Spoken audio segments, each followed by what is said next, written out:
vous présente aujourd'hui un modèle qui a complètement changé récemment du côté de Mitsubishi, l'Outlander. En fait, c'est un modèle populaire qui est là depuis des années. Et là, comme Mitsubishi fait partie de l'alliance Renault-Nissan, bien, on a profité de cette alliance-là pour amener un véhicule qui est basé sur le Nissan Rogue. Alors, si vous trouvez que ça ressemble à un Nissan Rogue, vous avez raison, parce qu'on se sert à la base de la même plateforme, du même moteur, de la même transmission et pas mal du même intérieur aussi. Là où on a travaillé du côté de Mitsubishi, c'est sur l'aspect extérieur. Vous le voyez, l'avant est assez polarisant, c'est pas au goût de tout le monde, mais c'est un avant qui est unique à Mitsubishi. On a également travaillé les côtés. Là, évidemment, il y a plusieurs versions. Là, on parle des versions ES, SE, LE, LE Premium, SEL, GT, GT Premium, donc il y en a 7. Mais il y a un seul moteur, c'est un moteur 4 cylindres 2,5 litres de 181 chevaux, je vous le disais. C'est le même moteur du côté de chez Nissan.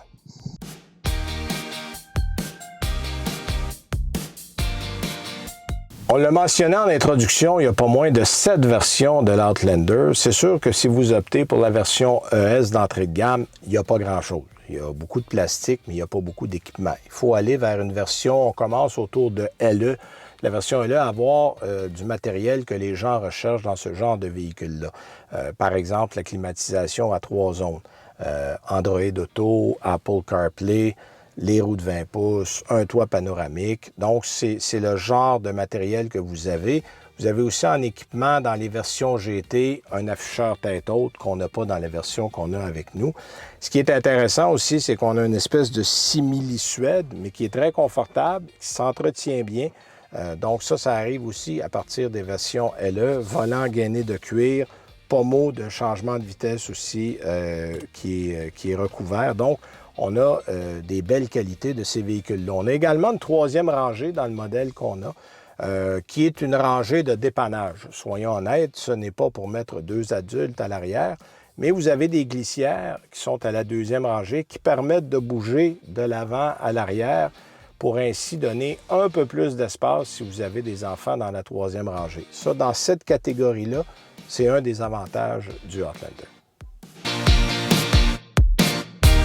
Petit tour sur la route maintenant, c'est pas un modèle de performance. D'abord, on a une transmission CVT qui, cela dit, fonctionne assez bien, mais ce n'est pas synonyme de performance. Les 181 chevaux vont vous donner ce qu'il faut de puissance, mais sans plus.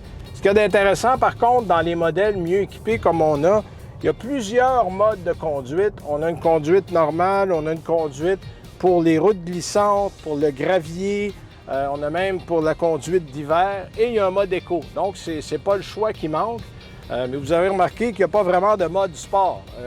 C'est-à-dire qu'on n'a pas vraiment besoin de ça. Ce qu'il y a d'intéressant, on a beaucoup amélioré le confort et les sièges sont une grande amélioration par rapport à l'ancienne version. Et au niveau de la visibilité, c'est très bon. On n'est pas assis trop haut, ce que j'aime bien, parce que les VUS, des fois, je trouve on est assis un peu haut. Donc, la position de conduite est très bonne.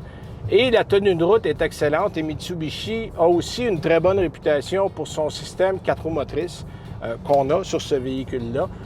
Donc, qui est très bien construit et qui va vous donner un bon rendement. Donc, en général, pour avoir un VUS familial qui peut, à l'occasion, vous dépanner avec une troisième rangée de sièges, c'est un excellent véhicule familial.